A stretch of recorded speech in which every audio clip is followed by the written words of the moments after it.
Selamat malam Indonesia, selamat malam good people. Senang saya Ira Kusno kembali hadir menemani Anda lewat program Indonesia Berbicara hanya di NET. Dan seperti biasa, saya tidak hanya sendiri, saya ditemani oleh seorang co-host. Dan kali ini co-host saya adalah seorang komika perempuan, Sa'diah Ma'ruf. Selamat malam. Kalau di kacamata Anda, lebih seru debat pertama atau debat kedua? Menurut saya pasti lebih seru debat pertama karena moderatornya Ira Kusno. Yaitu jawaban 100, jadi bisa jadi co-host seterusnya ya. Amin ya Allah. Kita tahan dulu. Good people, kita akan bahas tuntas tentang apa yang terjadi pasca debat. Tentunya di Indonesia Berbicara dalam episode Pasca Debat Sosmed Memanas.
Good people, telah bergabung bersama kita Dini Shanti Purwono adalah jubir dari TKN 01 serta Valdo Maldini jubir dari BPN atau 02 serta juga akan bergabung Rustika Herlambang, ini adalah Direktur Komunikasi dari Indonesia Indikator sekaligus analis untuk media sosial.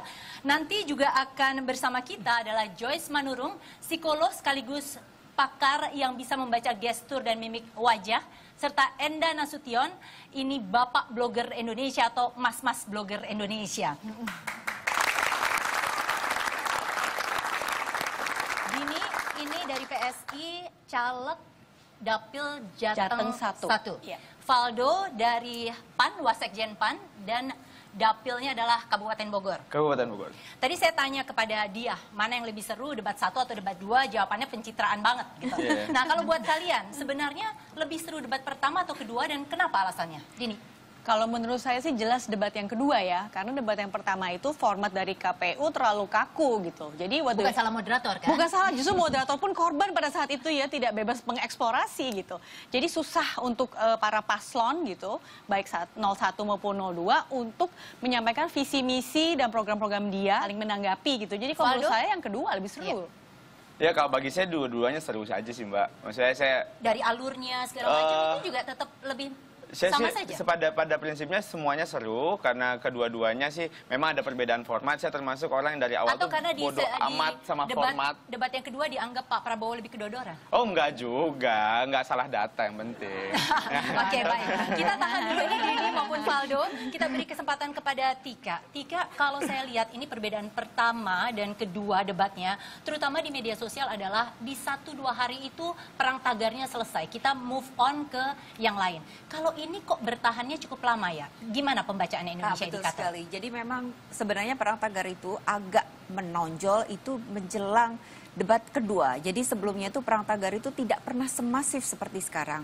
Nah, semasif seperti sekarang itu dalam arti jumlah percakapan itu jauh lebih banyak. Jadi Signifikan itu perubahannya? Signifikan. Jadi kalau dulu itu perang Jumlahnya tagar bisa disebut? antara dulu bisa 20 sampai 70 ribu atau di paling tinggi juga sekitar 100 ribu, 160 ribu gitu. Di debat Tapi kedua? sekarang di debat kedua atau sebelum menjelang debat kedua itu bahkan ada yang sampai 700 ribu, 346 ribu percakapan. Dan Adakah tagar khusus yang memang terbaca? Ada, hampir semuanya tagar terbaca dan merujuk pada satu isu-isu tertentu gitu yang topik dibicarakan dan setiap hari berubah gitu. Jadi mungkin di pas debat pertama itu tagarnya apa, setelah debat hari pertama tagarnya apa, debat kedua tagarnya apa, debat ketiga tagarnya apa. Nah, itu sesuatu yang terjadi di media sosial. Kita bisa Twitter. sebut mungkin beberapa Ya. tagarnya. Di sini sudah bisa kita lihat. Ini ada debat pintar Jokowi, tinggi sekali, ada debat Pilpres, kemudian Prabowo menang debat. Nah, tapi kalau kita mau keluar dari soal tagar, Indonesia Indikator ini agak berbeda menampilkan emosi. Iya. Nah, apa yang sebenarnya bisa dibaca dari soal emosi ini? Ini ada kata-kata tiba-tiba diterjemahkan dalam bentuk emosi. Seberapa kita harus percaya itu? Nah, jadi sebenarnya dari seluruh percakapan, hampir 460.000 percakapan itu oleh mesin kita dianggap dimasukkan dan kemudian di-cluster gitu. Kemudian setiap kata-kata itu dievaluasi, dirujuk apakah emosi yang ditujukan dari setiap perkataan dari kaum netizen tersebut, apakah emosi yang menunjukkan pada kata-kata sesuatu yang menyiratkan kegembiraan atau menyiratkan kesedihan ataupun kemarahan. Nah, itu semua sudah dilakukan oleh sistem artificial intelligence. Apakah kita bisa tampilkan ini supaya kita bisa lihat bersama-sama? Tampak dari Pak Jokowi kalau hijau itu artinya apa? Trust. Trust, kepercayaan. Ya. Nah, jadi sebenarnya untuk ini adalah situasi pada saat debat. Artinya sebelum debat itu perlu menjadi pertimbangan kita gitu. Jadi sebelum masuk ke debat itu terlihat bahwa warna hijau itu mendominasi di dua paslon tersebut gitu. Antara Pak Jokowi dan juga Pak Prabowo gitu. Namun di Pak Jokowi itu nuansa trustnya itu jauh lebih tinggi.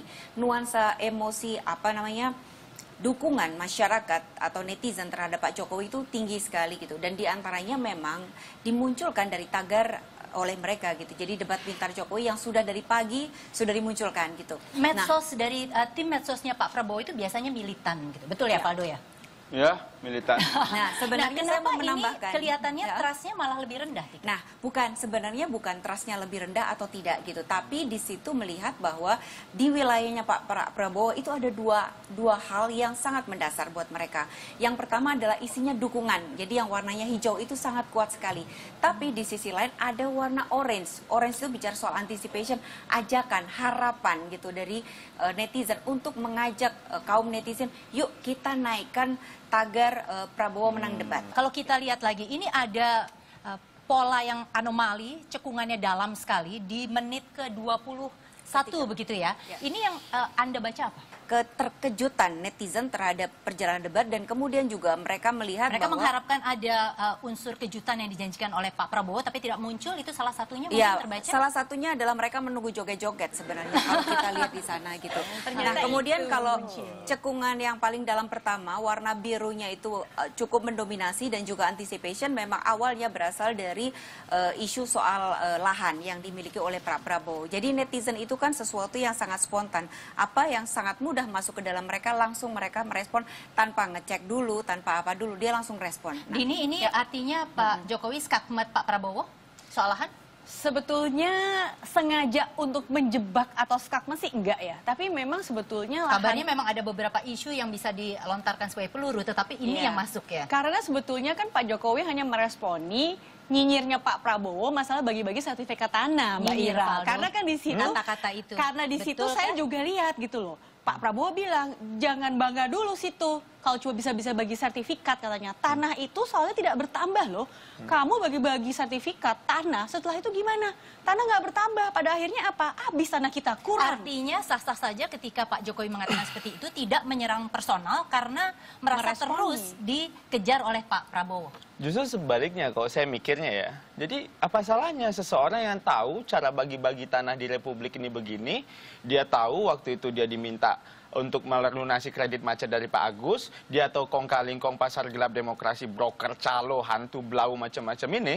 Nah, dia ngomongin, jadi dapat tanah di Indonesia tuh nggak sulit. Dan kalau seandainya tanah saya ada, ambil aja kalau negara butuh. Itu kan di akhir, tapi sebelumnya kan tidak diucapkan. Oke, Tika, kalau yang dibaca lagi, sesudah ada soal lahan itu naik lagi.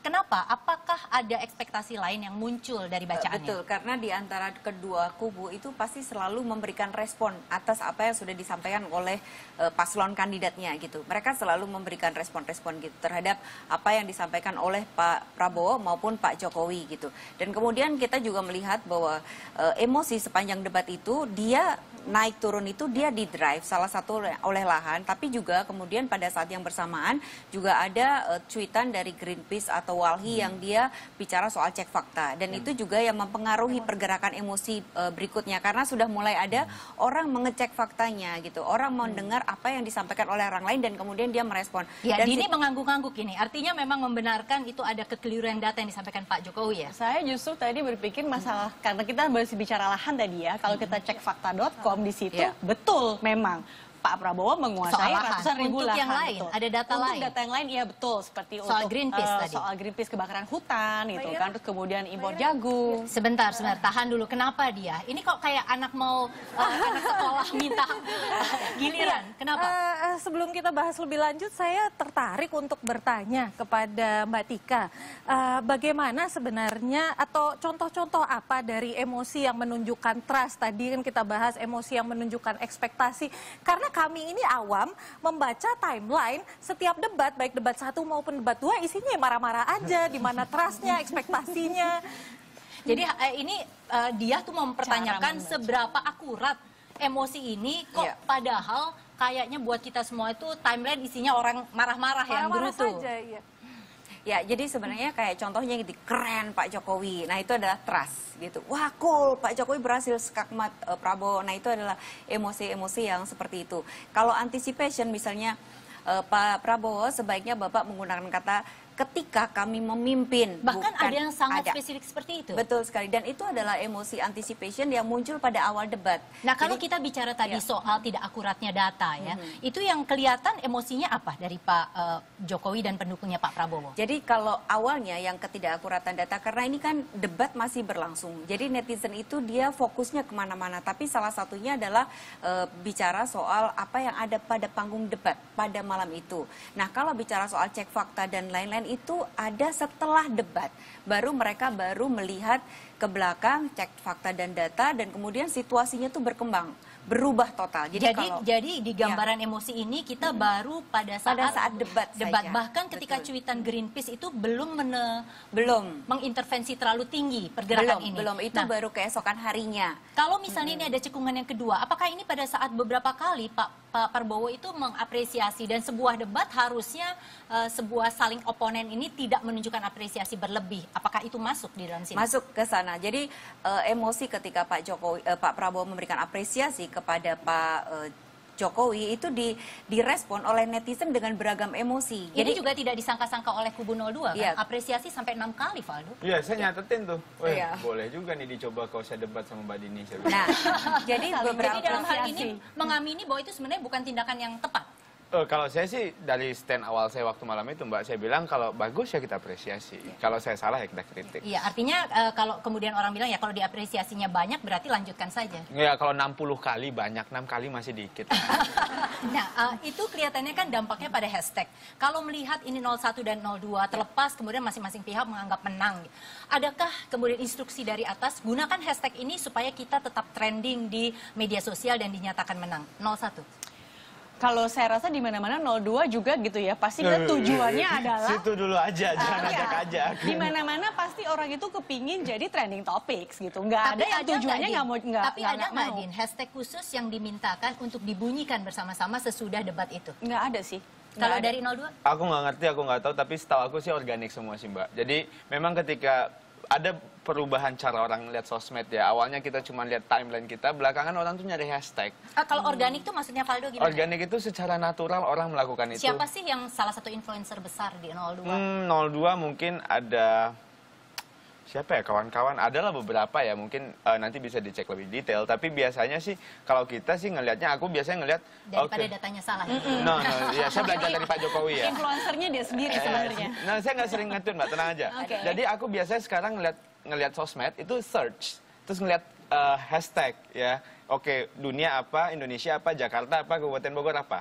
Jadi ada perubahan pola, mungkin itu yang ngedrive orang. Ya, kayaknya. artinya memang dari 01 maupun 02 kelihatannya tidak ada yang secara sistemik harus langsung dimunculkan secara hashtag. Nanti kita bahas lagi, Tika, untuk Dini dan Valdo. Tetaplah bersama Indonesia Berbicara, karena perang tagar ini pembahasannya masih akan terus berlanjut. Apa sebenarnya alasan munculnya hashtag 02 gagap unicorn dan Jokowi bohong lagi? Tetaplah bersama kami, Good People.